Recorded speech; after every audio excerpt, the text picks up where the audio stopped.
Hi guys, আমার YouTube চ্যানেলে আপনাকে স্বাগত জানাই।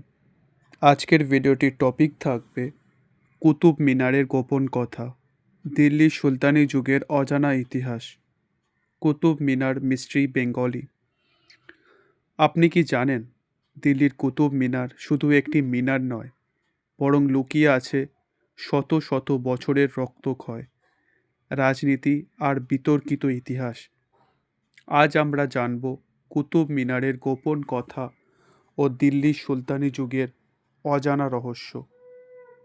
কুতুব মিনারের নির্মাণ ইতিহাস।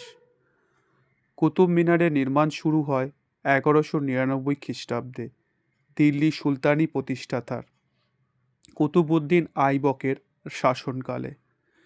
কিন্তু আশ্চর্যের বিষয় হলো তিনি মিনারটি সম্পূর্ণ করতেই পারেননি। পরে তার জামাতো ইলতুৎমিশ এই মিনারটি সম্পূর্ণ করেন। দিল্লি সুলতানি যুগ ও রাজনৈতিক প্রেক্ষাপট।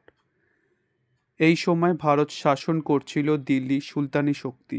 কুতুব মিনার তৈরি হয়েছিল মুসলিম শাসনের প্রতীক হিসাবে, বিজয়ের স্মারক হিসেবে এবং ইসলামের শক্তি প্রদর্শনের জন্য।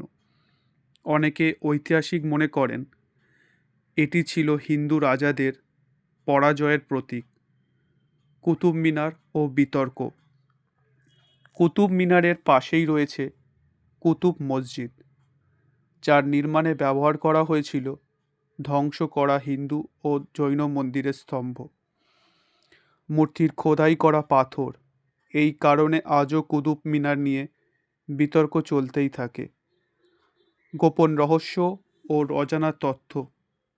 মিনারের ভিতরে আগে 379টি সিঁড়ি ছিল। একাধিকবার বজ্রপাতে ক্ষতিগ্রস্ত হয়েছে। ব্রিটিশ আমলে বহুবার সংস্কার করা হয়।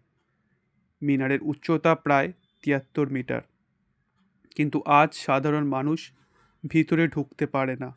কেন? কুতুব মিনার কি সত্যিই বিজয়ের স্মারক?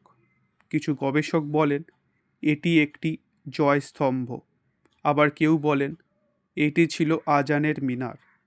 তাহলে সত্যিটা কি? ইতিহাস আজও সম্পূর্ণ উত্তর দিতে পারেননি। আপনার মতে কুতুব মিনার দখলদারির প্রতীক নাকি ঐতিহাসিক স্থাপত্যের বিস্ময়? মতামত কমেন্টে জানান। ভিডিও লাগলে অবশ্যই লাইক করুন, শেয়ার করুন ও সাবস্ক্রাইব করতে ভুলবেন না আমার চ্যানেলটিকে। আজকের মতো এখানেই।